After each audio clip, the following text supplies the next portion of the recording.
What does it take to live a life on your terms?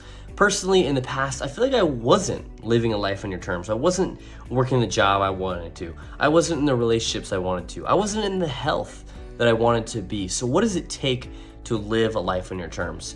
I plan to show you 3 steps throughout this video so you can get a better idea so that you can understand how to live a life on your terms.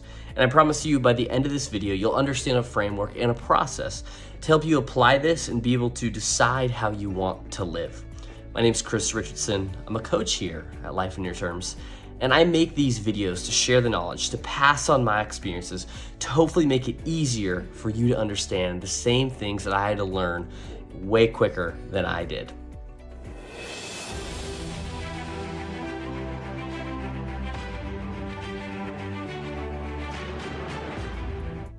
With that being said, the first piece, I'm gonna combine the 2 steps within our framework, but stabilize and visualize. That's what the first step is. It's to live a life on your terms. You have to ask yourself, why are you not living a life on your terms? And I would encourage you to challenge yourself on this, to look at what's the indication that I'm not currently living a life on your terms. For me, I work at Costco still. And for so long, I was like, oh, I hate working at Costco and I'm not living a life on your terms. But then I thought about it, I was like, you know what? I think I'll actually miss Costco for its own reasons, not to get into it. But ask yourself, in the position you are right now, why are you not living a life on your terms? And how can you empower yourself to do so? An easy way to do this is to look at the balance wheel, to look at your professional, your relationships, your health, and your resources. It can be a helpful little tool to break down how and maybe how you want to live a life on your terms in each of those areas. And with that being said, you should ask yourself, if you've identified, okay, I'm not living a life on my terms in this area. Maybe you have some relationships you need to cut off. Maybe you have a job you need to leave or change, whatever it may be. You have to ask yourself, okay, I've identified that I'm not living my life on my terms in this area. What happens if I don't change? Ask yourself that question. What happens if you don't make the change that you know you probably should? I'd imagine there's some pretty bad outcomes if you don't make that change. So asking that is just a framing question for yourself so you can understand how important it is. And then from there, you can ask yourself, what does amazing look like? So you've identified, okay, I need to make a change in this area. Ooh, if I don't make this change, these are outcomes. Now, what does amazing look like to me? And again, you can go around the balance wheel areas to identify that. So stabilize and visualize is the first piece you need to be able to start to live a life on your terms. Now the second piece is strategy. And what I mean by strategy, you've identified what does amazing look like. You've asked yourself why you need to change in what areas, but you need to understand that you have to have a strategy behind this. And what I'd encourage you to do, the first piece of strategy is to start saying no to more. Once you've identified what does amazing look like in all of those areas, you have to say no to everything that does not align with that. If you have relationships that do not align with the life on your terms, if you're in a job that does not align, you have to say no to those things and make changes that you need to be able to live that life on your terms. And I would also encourage you to live below your means. So these are just kind of some helpful tips within strategy to start living life on your terms.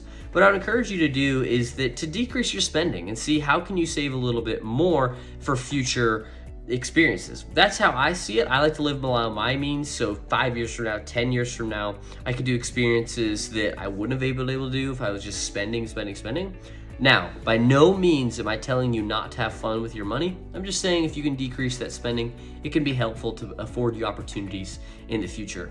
Another piece of strategy, you have to define your priorities. What do you want out of living a life on your terms? And what are your priorities with living a life on your terms? Maybe it's simply to be more present with your kids. But now that that's a priority, you have to say no to everything that's not in line with that and define that as a number 1 priority. So defining priority throughout strategy can be helpful. And then you have to ask yourself, what systems or plan do I need to have in place to be able to implement my strategy? What I mean by this is, let's say you want to lose 15 pounds. Well, there's a lot that goes into losing 15 pounds. It's what are you going to eat? And how are you going to make it easy to eat those healthy foods? When are you going to go to the gym? And how are you going to make it easy to go to the gym? So think about how can you make it easy and the systems you can put in place to make it easy to live a life on your terms. So that's strategy. Once we've strategized, it's time to move to execution. That's the 4th and final piece. With execute, I encourage you to set goals. I have daily goals that are represented on a sticky note. I have weekly goals, that's the amount of hours I work. And then I have quarterly goals, which is kind of a combination of all of it. And so like Setting those goals can help you continue to execute and continue to keep living life on your terms at the forefront of your mind. I honestly encourage you to focus on one thing, kind of built on top of this, but to really focus on living life on your terms, saying no to what is not in line with that, and having your priorities straight related to that. If it's something you want to change, if it's not something you want to change, no worries. But if this is something you're truly committed to, I encourage you to focus on that. And I also encourage you, this is the most important piece, is to take action. You have to take action to make these changes. What I mean with take action in your relationships, take action in your resources, take action in your professional life, take action in your health. And you're gonna have to do things, meaningful things that are hard throughout this process to make this happen. And then finally, ask yourself, what barriers are gonna come up along the way that are gonna prevent me from living a life on your terms? And once you're able to identify those, you can then move past them and be able to strategize to make sure that those don't halt your progress. With that being said, that's what it takes to live a life on your terms. A little bit quicker video, higher level framework ideology. But if you enjoyed that, hit the like and subscribe button. Also take that balance wheel if you think it'd be helpful.